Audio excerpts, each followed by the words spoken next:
up? Welcome to Flavored Vivid. For those of you guys new here, my name is Carissa, and today we're going to talk about the connection between the mind, the body, and the soul to hopefully help you guys out with your manifestation. There's my dog. So let's just go ahead and start. Hi, baby girl. So anyways, the connection between the mind, the body, and the soul. Let's go ahead and start with our bodies.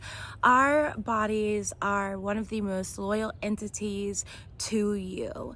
No matter what, without you consciously doing this, your body pumps blood, your body digests food, your body creates the antibodies that you need, your body processes toxins through the liver, all on its own. It is loyal to you. No matter if you're eating, processed foods or you're eating raw fruits and vegetables, your body still takes care of you.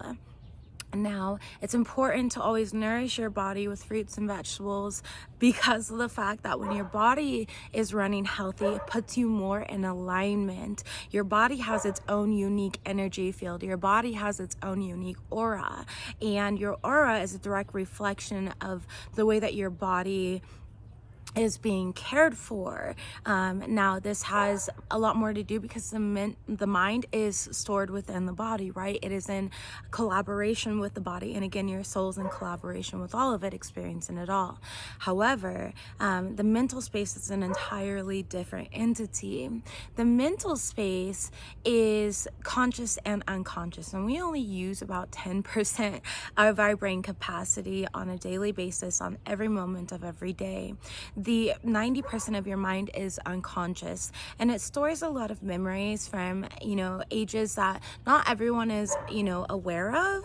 So from example, like at age 2 or 3, a lot of you guys have memories from that age, but you don't necessarily remember them consciously. They're in your subconscious mind, they're in the darkness, they are in the depths, they are in your shadow, and they are waiting to be transmuted and loved because that is where your trauma started. So by the age of 2 or 3, we develop an ego.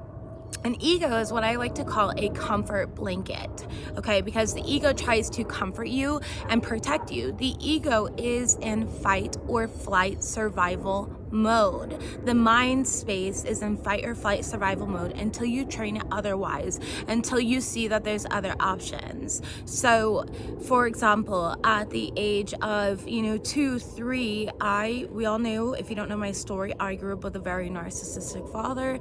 My mother was a drug addict that ended up taking her own life. I pretty much raised myself. I was tossed around like a hot potato to whoever could care for me. I had no stability. So I initially had extreme abandonment issues, but I wasn't aware of them because my mind wanted to protect me, and it was trying to suppress these memories so that maybe I would be able to whatever it felt the need to protect me from.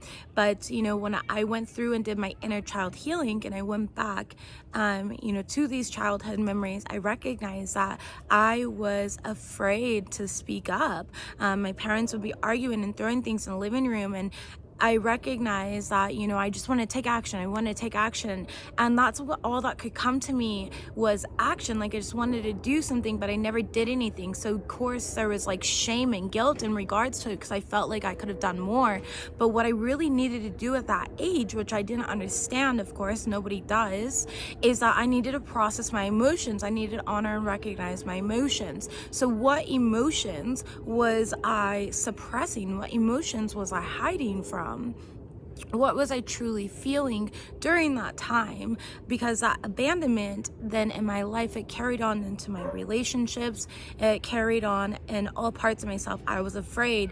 My self-esteem hindered me from a lot of things that I really wanted and could have aligned myself with. However, those opportunities ended up coming back around through healing, of course, but they weren't necessarily what I wanted anymore. So what I'm trying to say is oftentimes our desires come from ego, and ego is creating these desires or telling you what to do in regards to the past, in regards to what you grew up learning, in regards to the ways that you grew up being in survival mode, in this fight or flight mode. And so that's why mental reprogramming is so important, because by going in and healing that inner child and doing that shadow work, you become aware of the true parts of yourselves, of those parts of yourselves that you feared wouldn't be accepted, when in all reality, the only person that was not accepting them was you. The only person that was suppressing them was you. And so it's really important to understand that part of your brain, the part of your ego that works like that. And that's why the mind is its own separate entity, because your mind perpetuates these thoughts. You know, you don't just wake up in the morning and think, wow, Brandon back in high school really fucked me up, huh? No, you don't do that, okay? Sorry, Brandon, if there's a Brandon watching. I don't know where that name came from, and now my nose is itchy, so okay, I know, but you know, I don't know. You know? Just kidding. But anyway, so it's about recognizing that, because if you wake up and then you wake up neutral, you wake up with a blank slate, and oftentimes we have a thought, then that ruins our day. Now the rest of our day goes like crap because of Brandon back in high school. That was 10 years ago. You know, and so you're just like, what the heck? By the way, I don't have an ex-boyfriend named Brandon. This is not like a true story, if you can tell, because I don't really have much to go off of here. So anyways, sorry if your name's Brandon, but I needed to use that as an example, and that's what came to me.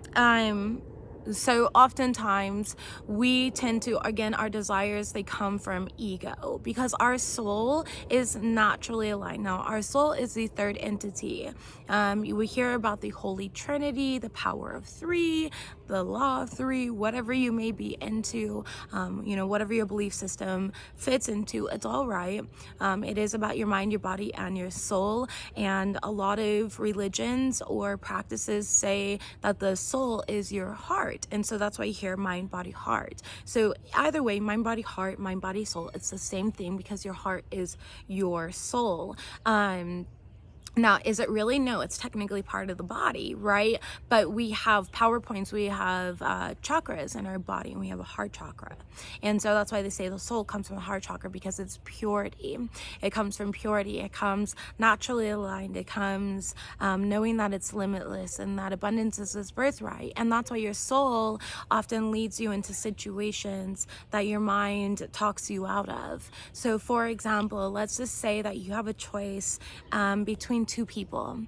Let's just say that you've been with one person and you don't want to hurt that person, but at the same time, you know that your heart's not with them. So instead of hurting them, you did what you've always done since you were 2-3 years old, and you stayed silent, and you're hurting yourself instead, which then in return blocks further manifestations from coming in, because it's not true alignment. And so oftentimes, while we're chasing money, we're chasing love, we're chasing all of these things, but that's the key word, is we're chasing. And what we're really chasing is the acceptance within ourselves, to learn how to follow our heart instead of listening to our mind. I use this quote all the time. It's one of my favorite quotes, but the mind makes a poor master and a great servant. It's important to understand that your soul is the master, it's the overseer, it's you know, that's why we go to our higher self for answers, because your soul, your higher self, your spirit has all the answers. So technically it would be like, you know, your mind, your body, your soul, and then you have the higher self up here, okay, which is spirit. Some consider it God. Whatever your belief system is, it's all right. Either way, your mind, your body, and soul are directly connected to it once they're in alignment. So by reframing your mind, by reprogramming your mind out of this fight or flight mode, you are able to manifest, you are able to align your mind, you're able to experience inner peace, you are able to experience nirvana, you are able to experience things from an observant perspective, at which your reactions, let's say for one person, popping of a car tire could be like the end of the world. It could be the breaking point on that person's back, but that's because they're so overwhelmed and they're not recognizing that they're stressed. They're not recognizing that emotion. They're not recognizing that fear of not accomplishing all of their tasks. They're not recognizing the self-punishment that they are harnessing. And it's really important to recognize the ways that we punish ourselves as humans. We live in survival mode. We were your mind was created for survival, for discernment. However, we started utilizing it the wrong way, and we gave our mind the power over us, the sovereignty over our soul. Who does that? You know, and that's why things don't manifest. So when people tell me, you know, I've been manifesting this for 2-3 years, how do you manifest so quickly? The thing is my body is aligned. My mental space has been reframed, reprogrammed. I'm no longer using programs that I used when I was 2-3 years old, because I know that they are outdated, and I know that they weren't serving my highest good. I did shadow work, and I consistently do shadow work because it's ever evolving, it never ends. And I did inner child healing, and I still consistently heal my inner child, because of course we only use 10% of our mind. The rest, the 90% of our mind, is our unconscious, it's our subconscious, and so we don't necessarily tap into that instantly. Oftentimes we're more so in denial. So for example, back to the thing of, if you're in love with two people, they say to follow your heart, not your mind, because your mental space again is suffering. Your heart space shows you your true alignment. Your heart space comes from purity. Your heart space knows that you, your soul, your higher self, spirit, God, knows that you're deserving of so much better than you're currently giving yourself and currently settling for. Let me repeat that. What you are currently settling for.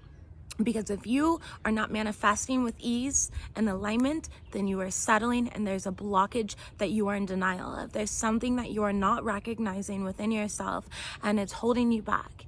It's keeping you from everything that you want. Now, ego desires, let me reframe that. It's keeping you from everything that you're naturally aligned to. Ego desires things because ego thinks that there's a lack. Ego creates this reality that there is not enough of something. There is not enough love. There is not enough food. There's not enough money. There's not enough stability. There's not enough time in the day. But the truth is time is an illusion, and so are all of those thoughts, and all of those thoughts just created a self-fulfilling prophecy of everything that you are not in alignment with, and it's holding you back from your true alignment, from what you are deserving of. The soul is, again, the observer. It is the one that sees all. It's experiencing this physical reality through your body and through your mind. The body and the mind, again, are two separate entities. Now, together, they create a whole, because separation is technically an illusion. And so again, if you're not consistently contradicting yourself here, then are you even understanding metaphysics? Because what we understand as humans does not make sense on a universal level. Okay, so it's important to recognize all these different aspects of yourself, these different parts of yourselves that you originally held back from. So when it comes to manifestation, again, oftentimes we get tunnel vision on it. And when we have tunnel vision, we have these blockers, right? And these blockers are blocking out these peripheral blessings. These blessings that if you were heart-centered, you would be open to receiving. So yes, you would be in alignment with your main manifestation, okay, but your soul would naturally bring to you other manifestations, other blessings that you are in alignment of, because you are open to receiving. You see, as humans, that's our hardest thing. We don't know how to receive because we feel like we are a burden then. So oftentimes, apologizing, all of these things are not the hard part. The hard part is actually receiving, because as a child, you didn't receive enough attention, and so that became your everyday, that became your normal. You don't know better. You don't know that you deserve. And that's the problem, is you don't know that you deserve, but you do, and you're worthy, and everything that you want can be yours if you just open up your heart to it. And what do I mean by open up your heart? I mean, open up to your higher self, connect with your higher self, get into a pleasure matrix, tap into a reality that is most suitable for you. And the way that we tap into these realities is by recognizing that our mind, our body, and our soul are 3 separate entities. You are not your body. So all those insecurities that you have, heal them. You are not your mind. So all these negative, dark thoughts that you have, cancel, clear, and delete them. You have the sovereignty over your physical experience. You do. Nobody else does. If you give your power away, that is your own suffering that you are doing to yourself. So you can't even claim victim to a situation. So for example, my ex was very abusive, right? So I often would claim victim to our arguments and stuff. And I, had a lot of issues, obviously, growing up. And so in the relationship, I never had healed through those issues. And when this person would bust out their narcissistic traits on me, I would respond with narcissistic behavior as well. And I wasn't recognizing that because I was so busy claiming victim to the situation. But by recognizing the fact that I had picked up a lot of behavior that wasn't even my own because I was so lost within myself, I was able to heal through these things, and I was able to rid myself of all of these disillusionments that I originally clung on to. When we manifest, the biggest thing that holds us back is the uncertainty, the unknown. And so when we are afraid of the unknown, again, it stems back to a core issue. And that core issue probably stems back from childhood and old programming that no longer serves you.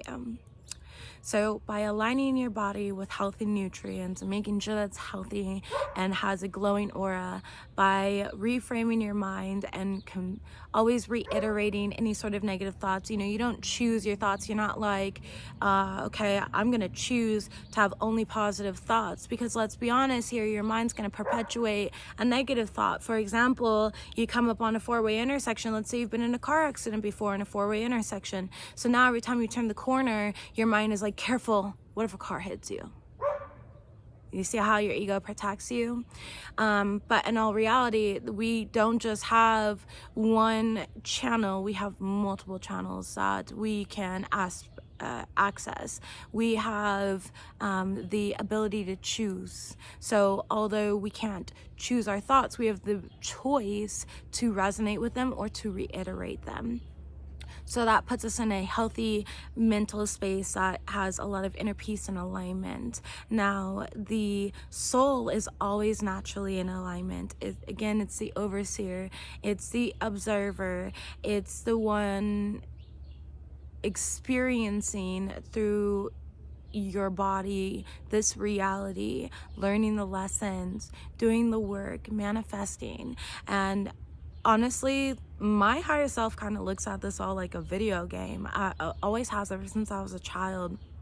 I had this fish tank theory that I wrote down while I was in church as a child. So as you can tell, religion never really stuck with me. A lot of the, of course, there's a lot of truth in it, but just the structure of going to church, paying tithing and using somebody else to divinate just wasn't for me, and I always knew that. But anyways, that's beside the point here, because I do believe in God, so it's very contradicting, and it takes a lot to understand my perception here. I believe in God, but I don't believe in religion. I don't believe in organization. I believe in, understanding that we're being experienced, God is experiencing reality through us. God, your higher self, source, spirit, whatever you believe in, okay? So, anyways, know that you are limitless, you are multidimensional, you are multifaceted, you have so much wisdom and knowledge, you are deserving, you are worthy. Realign your Holy Trinity, realign that connection with yourself, heal those inner child wounds, sorry, it's a big ass helicopter. Like huge helicopter. It's one of those like police helicopters too. Anyways, so whenever I see those, I get anxiety. I'm always like, I hope they're okay. Anyway, so send love to whoever needs it, because I know that they don't really use the helicopters unless it's an emergency. Anyways, so know that you are infinite, multidimensional. You are created to be prosperous. You're created to be loved, and love is your natural vibration. Abundance is your natural vibration. So realign yourself until you feel that, until you feel and experience the nirvana, the inner peace, the bliss. Okay, until you experience almost a stillness. And for those of you guys that are waiting for manifestation to come in, stop sitting on your seed. You put it into the universe once, it'll naturally come to you. That's why all these thoughts that you put into the universe just once naturally manifest. Oftentimes people want to call it, oh my gosh, I knew this would happen. No, that was your paranoia that manifested that. That didn't exist before you created it to exist. So it's important, again, to recognize that. And I say it's important a lot. All right. Soul work is important, yo. Okay. Anyways, I love you guys. I hope you have a wonderful day. I'll be live later with some more readings, and I'll see you next time. Bye.